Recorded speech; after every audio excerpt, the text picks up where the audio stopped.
Praise the Lord. भजन संहिता 78 अध्याय में आपके बीच पढ़ना चाहती हूँ, जिसका हेडिंग है परमेश्वर और उसके लोग। हे मेरे लोगों, मेरी शिक्षा सुनो, मेरे वचनों की ओर कान लगाओ। मैं अपना मुंह नीति वचन कहने के लिए खोलूंगा। मैं प्राचीन काल की गुप्त बातें कहूंगा, जिन बातों को हमने सुना और जान लिया और हमारे बाप दादों ने हमसे वर्णन किया है, उन्हें हम उसकी संतान से गुप्त ना रखेंगे, परंतु होनहार पीढ़ी के लोगों से यहोवा का गुणानुवाद और उसकी सामर्थ और आश्चर्य कर्मों का वर्णन करेंगे।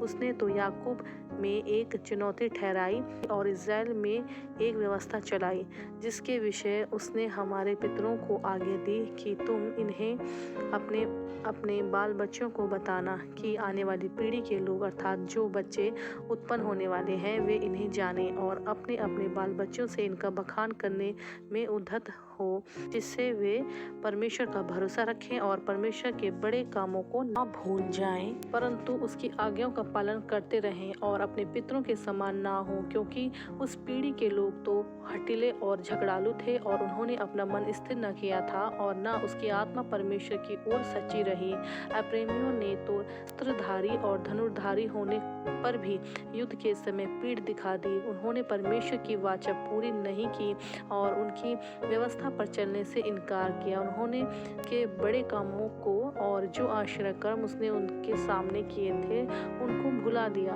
उसने तो उनके बाप दादों के सम्मुख मिस्र देश के सोअन के मैदान में अद्भुत कर्म किए थे। उसने समुद्र को दो भाग करके उन्हें पार करा दिया और जल को ढेर के समान खड़ा कर दिया। उसने दिन को तो बादल के खंभे से और रात भर अग्नि के प्रकाश के द्वारा उनकी अगुवाई की। वह जंगल में चट्टान फाड़ कर उनको मानो गहरे जलाशय में मनमाना पिलाता था।